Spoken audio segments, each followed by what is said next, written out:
when people talk about making a garden, many of them will start with a bare field. It might be covered in weeds, nettles, thistles and so on. And they ask me, what should I do? When can I grow my lettuces? Well, the answer is not for quite a long time if you're wise, because that ground will be so full of weeds, it'll take a long time to get it clean. So much the best thing to do if you want to create a garden from a new field, cut the grass down, cut all the weeds down, keep it cut short so that all the big weeds will disappear over a couple of years. If you have to bend down, you're not doing something right. Okay, you can understand if you keep the soil moving, they never can get established. They never get started. And you have to do that all of May and the first half of June. So you have 6 weeks where every decent day it'll take me, I don't know, 40 minutes to hoe the whole garden. Hoeing the soil, see how the soil is so easy to move here. There's no stones in it, it's just lovely soil. I can hoe really quickly and I have no weeds. And then after the middle of June, my plants by then are this big and the weeds haven't got a chance. My plants will dominate the weeds then.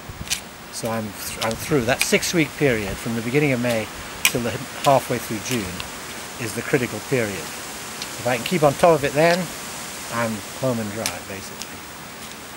And it's very important that people learn to think in those terms, otherwise they kind of get daunted, and most beginners don't start hoeing until they see the weeds, and that's a big mistake, because by then the weeds are getting strong enough to re-root themselves even if you hoe them out. But if you hoe before they even get going, they have no chance. Always in the morning, before lunch on a sunny day. Don't waste your time on a grey day. If you hoe at 5 o'clock in the afternoon, the weeds will regenerate overnight. So you hoe in the morning when the sun's going to be out all day and fry them. All these small things make gardening 10 times easier. When we rotivate, after we rotivate, we get the big rake, this one I have, and we rake everything over, beautifully smooth, and in doing that we're walking on the ground, and that just gives it enough pressure to make a good seed bed. You see, if the soil is rotivated, it's all churned up and fluffy, and it dries out, which kills everything. But we don't want to sow things in fluffy soil, we want to sow things in firmer soil. So when we sow our seeds, we walk a little bit on it, we rake it, and then we'll do this, we'll sow the seeds in a very straight line, and then when we've made a little groove and dropped them in, we'll go along the whole lot like this with our feet, pushing the seeds into the ground and firming them up like this all the way along. If I put my foot on it, it helps any seed there to germinate and grow because it keeps it wet. But if it's loose, I can hoe it more easily. All these small things make a big difference in the end. But where we've actually planted, we're going to walk along like this to firm it down, and even the tiny little serrations on your boot make a microclimate. Rather than it being flat, if you've got nice big pleated boots, it makes it corrugated, which creates a tiny microclimate in the little valleys, which it helps the seeds to grow because they're very small. Nature, everything in nature is anti-fragile. You know, you can think you kill everything off, but there's going to be more coming at you. And what comes at you will be even stronger than the stuff that you kill. If my feet were sinking in a lot, it would be too soft for seeds. But they're not too bad. So I prepare the ground for the first row of seeds. We prepare a seed bed, which is what you see all around you, which is a fine tilth with no weeds, fairly firm. We rake it level, and then we put a straight edge down, which I'm going to show you, a post at each end, make a small groove along the straight edge, and just with our finger and thumb work the seeds evenly down the trench. Then we close it over by walking over it, press it down, and move on to the next row. And what I emphasize to students is that we only press down the narrow area over the seeds.